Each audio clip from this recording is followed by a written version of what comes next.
Le rendez-vous des juristes.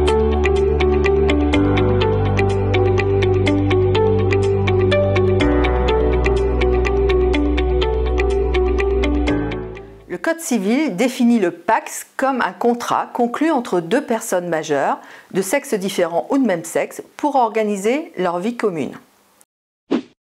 Pour conclure un PACS, il faut être majeur, ne pas être déjà marié. Il est interdit entre parents et alliés, par exemple entre parents et enfants, beaux-parents, gendre, belle-fille, frères et sœurs, oncles, tantes et neveux ou nièces.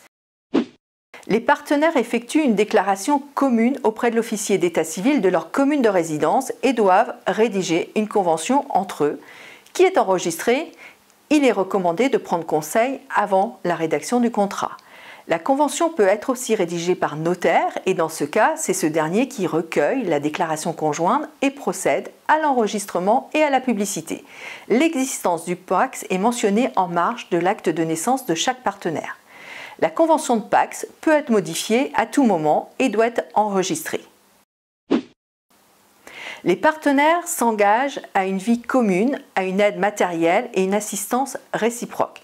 Ils sont tenus solidairement à l'égard des tiers des dettes contractées par l'un d'eux pour les besoins de la vie courante, sauf en cas de dépenses manifestement excessives.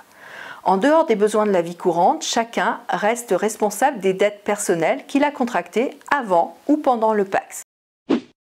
Les partenaires ont le choix entre le régime légal de séparation de leur patrimoine et un régime optionnel d'indivision. À défaut de volonté contraire, les partenaires sont considérés avoir adopté le régime de séparation de biens. Ils conservent l'administration, la jouissance, la libre disposition de leurs biens personnels acquis tant avant que pendant le PACS. Toutefois, les partenaires ont la possibilité de choisir le régime de l'indivision.